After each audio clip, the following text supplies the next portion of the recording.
Hey everyone, welcome back to my channel, or welcome if you're new. In today's video, I'm gonna let you in on a little secret on how I save money while woodworking. So I make my own 1x2s. So 1x2s, if you make framed wood signs, you know exactly what I'm talking about. 1x2s are the little strips of wood that you get at Lowe's, Home Depot, or a local hardware store to frame your wood signs. So a lot of people use furring strips as well. They're very cheap, but they're very low quality, and a lot of times you won't find them straight, or they'll be cracked or have knots. So you go up a little bit of a step and spend money on 1x2s, which they can get very pricey. I think around here they're around $365.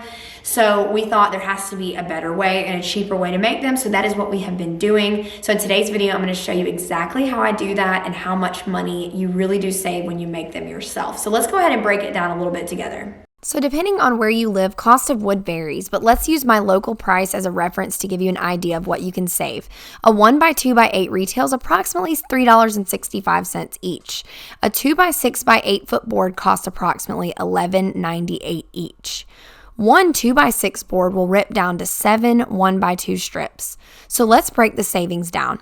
A 2x6 costs $11.98, so dividing this by 7 will bring you to $1.71 each strip you get.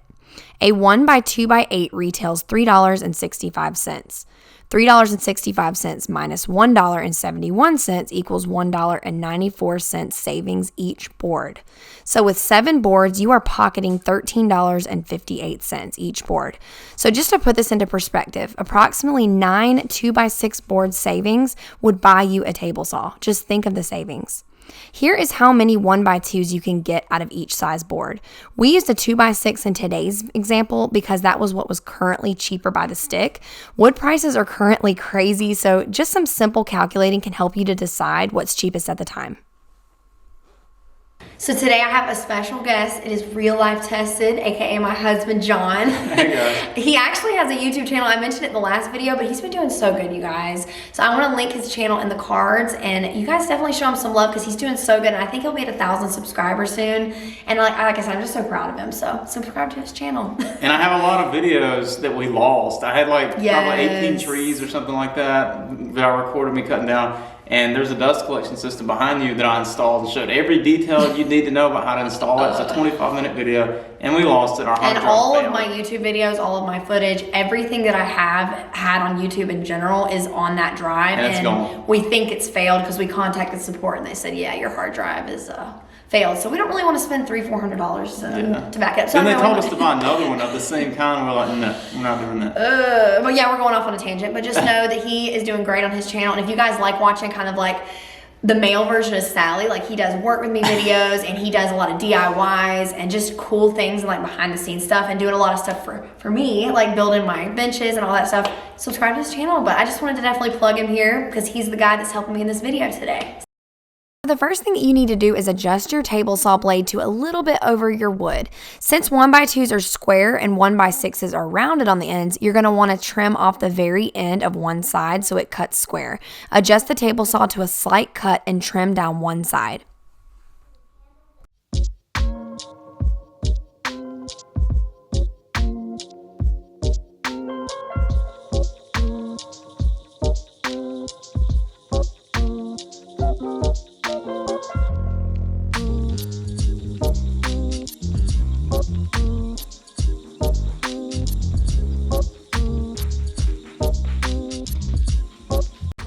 With a 2x6, you need to adjust your cut to 11/16 of an inch instead of 3/4 of an inch so you don't have any waste. Each table saw is different too, so just adjust accordingly. You wouldn't have to do this with, for example, a 2x4, but it does vary, so just a simple calculation will help you decide what the size of each board cut needs to be. The size change is very minor, and you really can't tell a difference at all in the size. As you can see, the next thing that you do is make your cuts. Make sure the wood is square the entire time so your boards will be straight. Definitely make sure you are safe by being confident with your saw and having a push stick close by for when your wood gets smaller.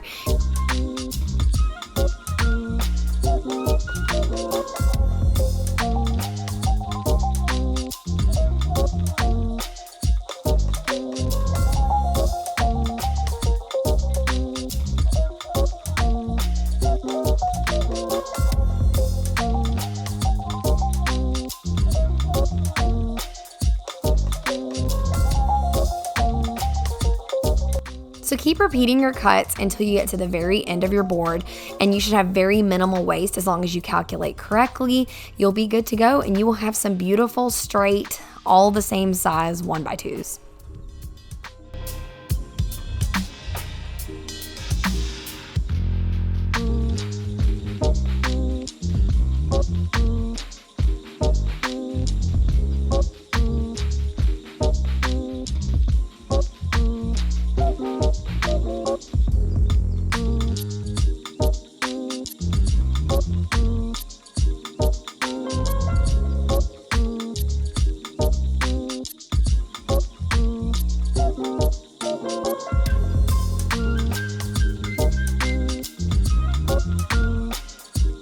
If you have a planer, you can also take your wood and smooth it out to help with sanding time. Plus, it makes your wood look amazing, so this is what I'm doing here.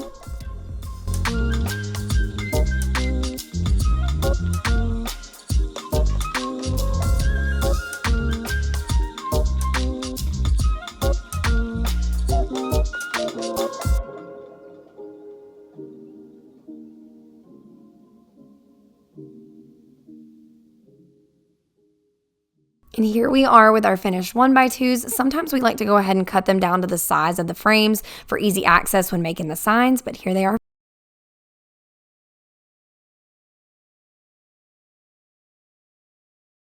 So ignore my red nose because it's cold out here. But thank you guys so much for watching today's video. Let me know down in the comments if you plan on saving money as well by making your own 1x2s, or if you found this video helpful. Let me know. So thank you so much for watching, and I'll see y'all in the next one. Bye.